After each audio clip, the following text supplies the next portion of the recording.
I have a guest today who we feel real comfortable sitting like this because we are very often on television together, sitting side by side, talking about all kinds of issues. So finally, I get the chance to bring him to you so that you can get to know him like I do. Tom Smith, welcome to the show. Thank you so much for having me, Betsy. It's great to finally do this. Thank you. I'm going to ask you the same question I ask every cop I bring on the show. Why'd you become a cop? Well, my dad was a NYPD detective in the 50s, 60s, and 70s. So that's all I grew up knowing. That's all I grew up wanting to do. I would steal his shield when he got home from work and put it on my belt and chase my sisters around.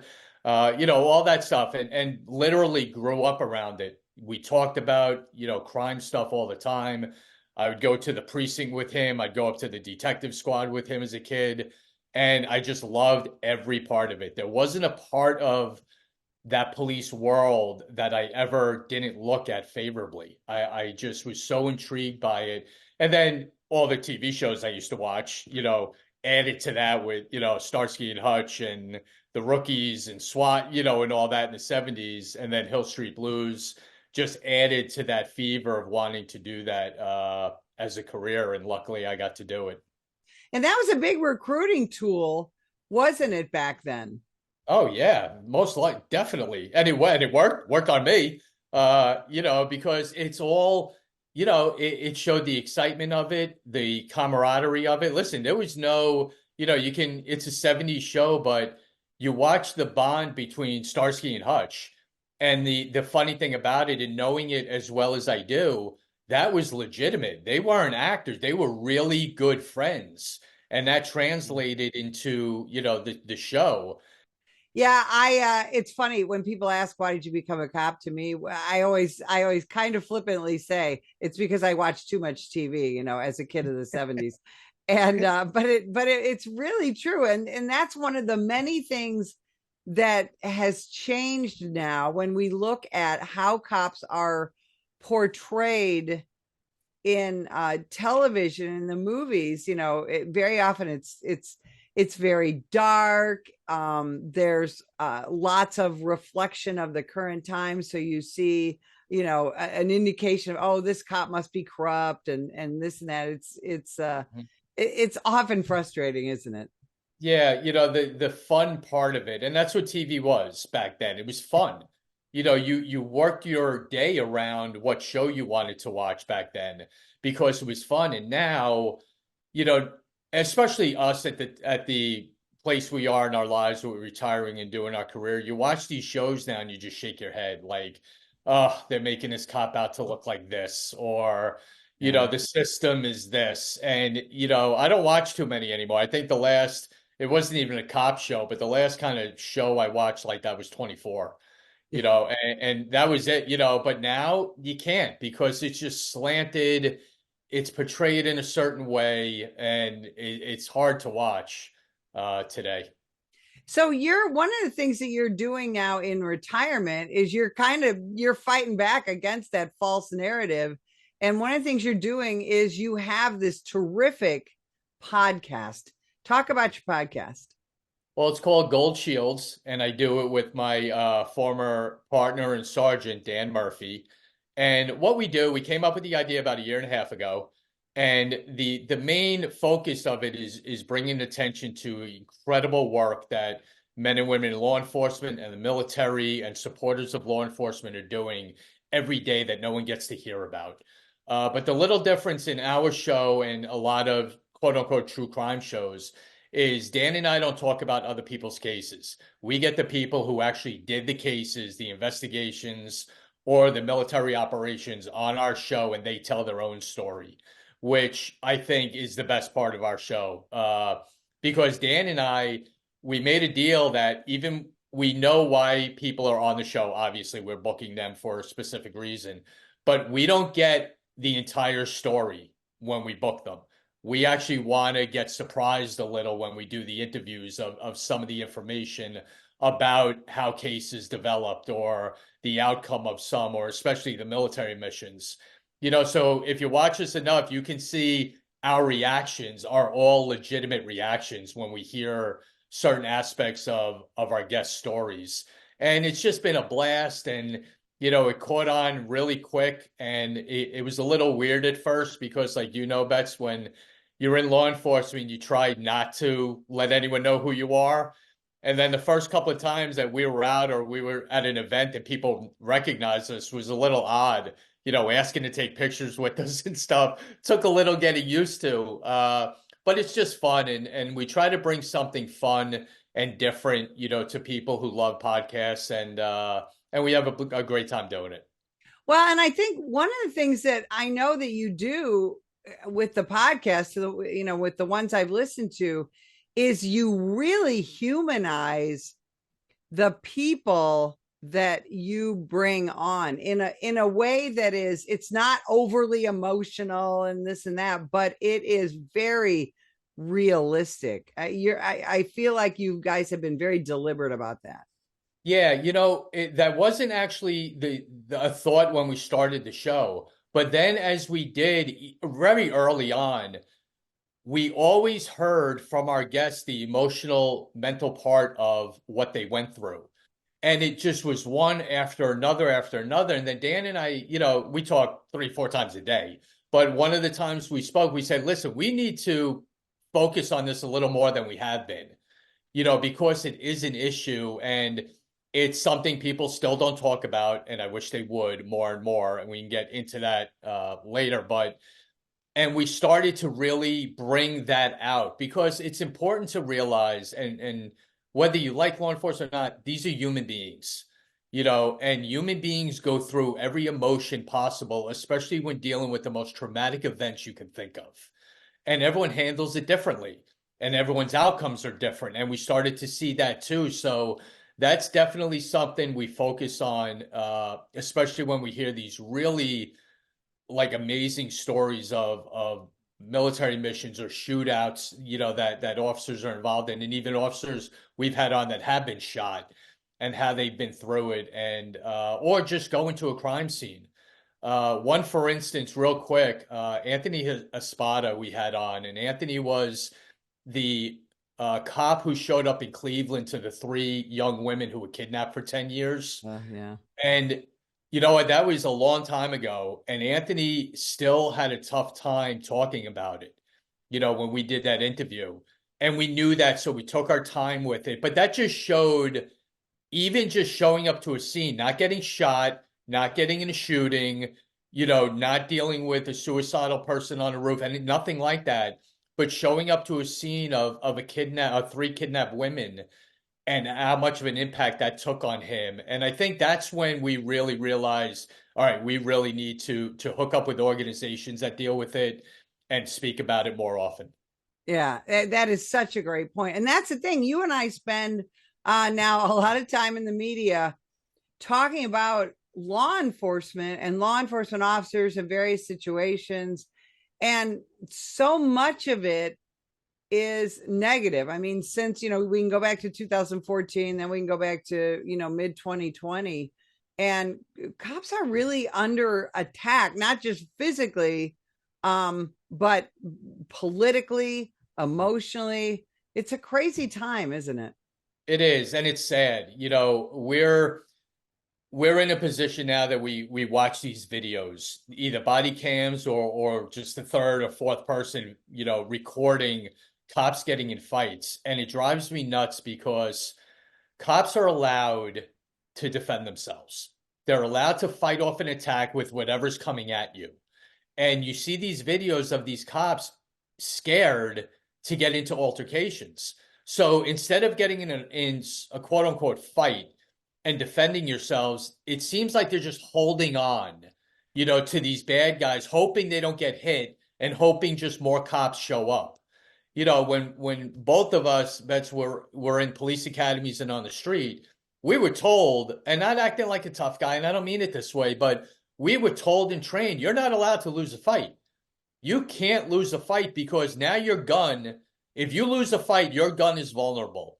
And that bullet can end up in your head or just taken, and now there's a gun on the street that a bad guy has. So there were so many factors in that thought process of not losing a fight and you didn't.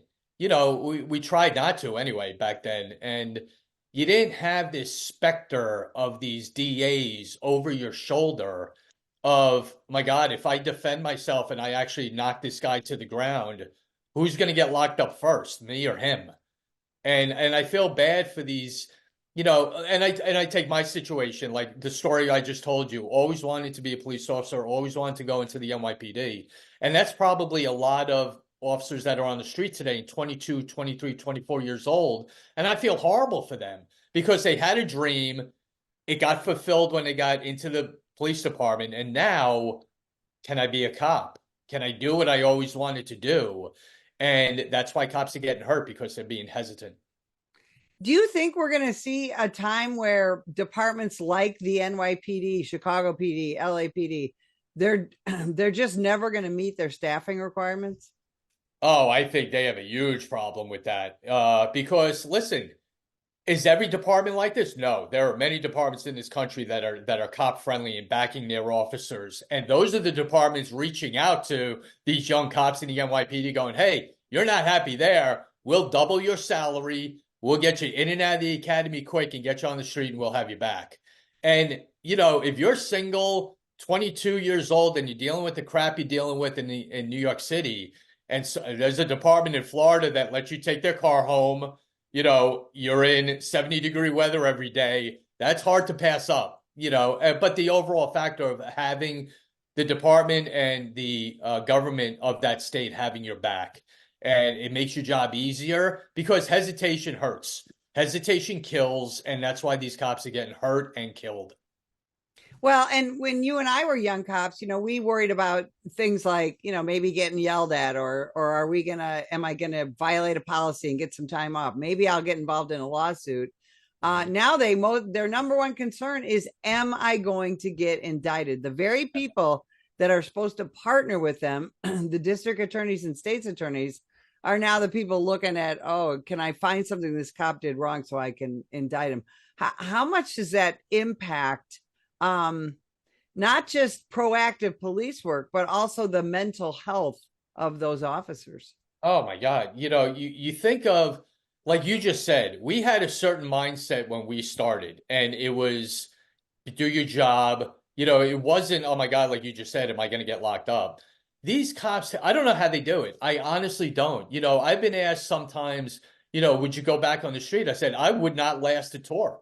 I wouldn't last 8 hours on it. And that, again, it's not acting a certain way or violating people, but we were brought up in the job a certain way, and that's never going to come out of me. That's never going to stop. And I don't know how these kids do it, because you're going to work every day like us. Your number one issue back then was getting shot and killed.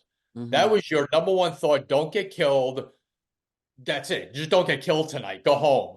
Now that's like fourth on the list, which is horrible to even think of. And to put yourself in a 22, 23-year-old's body in the enormity of, just say, the NYPD and what you have to deal with, and have the number one thought every day when you're putting your uniform on is not, am I going to get shot and killed?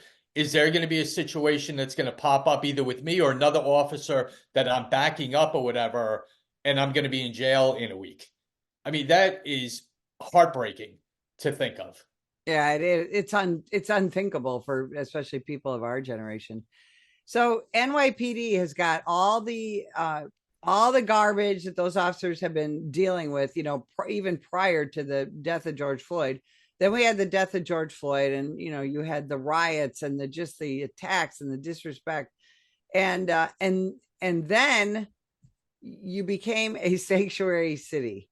Mm. How is all of that? Because we all see what's happening again in New York, in Chicago, in other sanctuary cities, and so much of the migrant crisis is left in the hands of your street law enforcement, right, to deal with. Talk about that. Yep, and they're not getting guided the right way, and even what to do and how to handle them.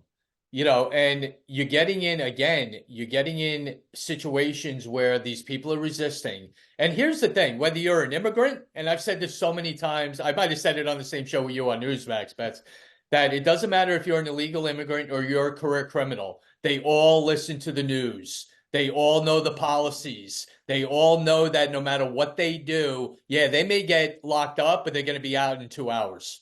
They all know it.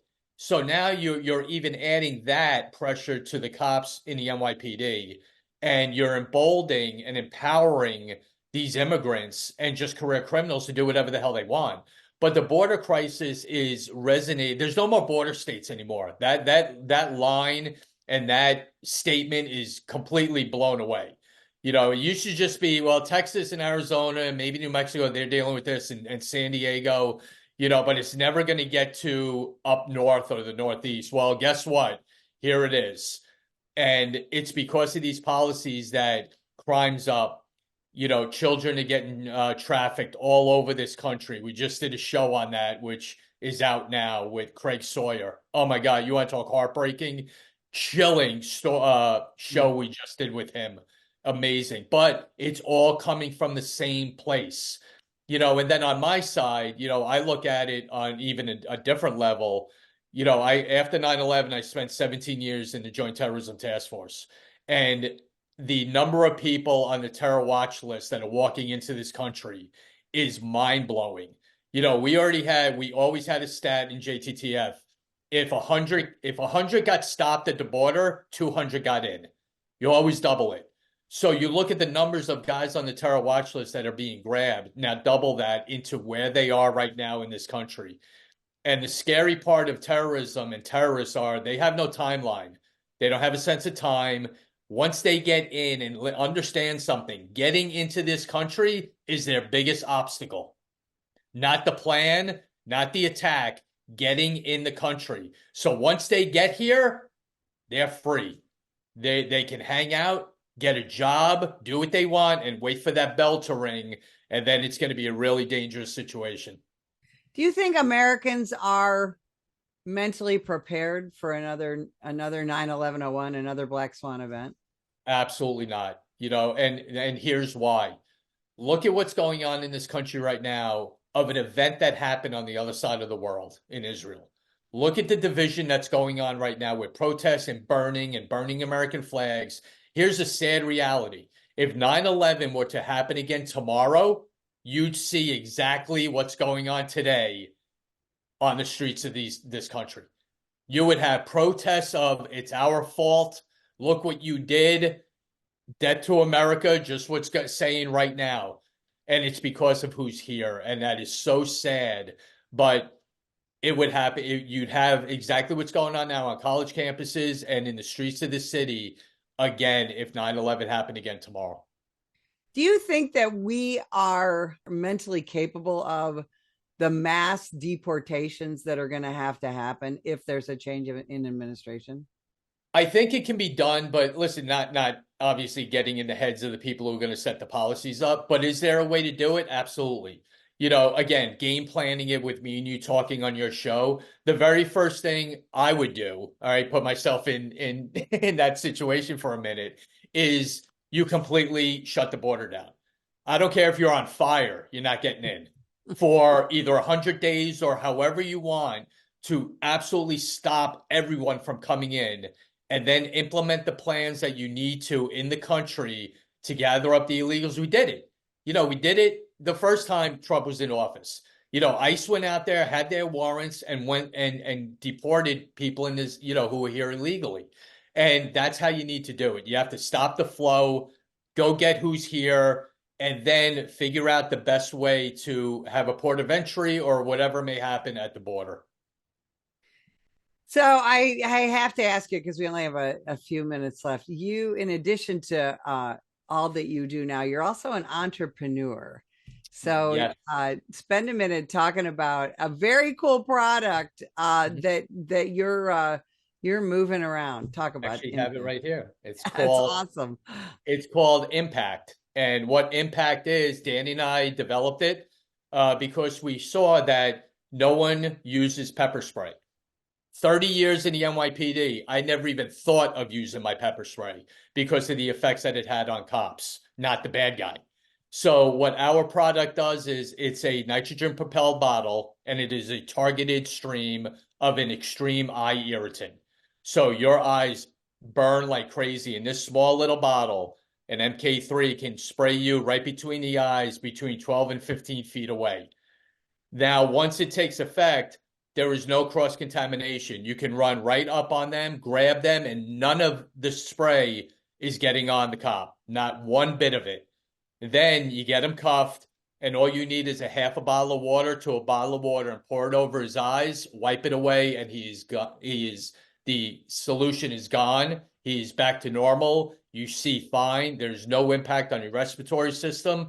And there's a UV dye identifier in it. So if the person happens to get away or you're involved in a large crowd, you can identify them later. And we're getting contacted from police departments, hospitals, college campuses, just women in general who run, who jog, college kids who are going through, campuses at night, coming home from a night class. We're getting contacted by all of them. And you can go to our website. It's carryimpact.com. And you can look at all our products and order anything you want right on our website, carryimpact.com. Tom Smith, you are always such a wealth of information. Where can people connect with you on social media? Where can they find the podcast? Okay, it's Gold Shields, and we're on every audio channel you can think of. Apple, Spotify. There's platforms we're on we don't even know we're on, which is a great surprise when they pop up. And it's called Gold Shields. We're also on YouTube. You can go to youtube.com/@goldshields, and we're also on Rumble. So we have our audio shows and then the same ones on our video channels on YouTube. And we're on, Instagram at The Gold Shield Show, X, Facebook, The Gold Shield Show. So we're all over the place. So hit us up, and our website, thegoldshieldshow.com.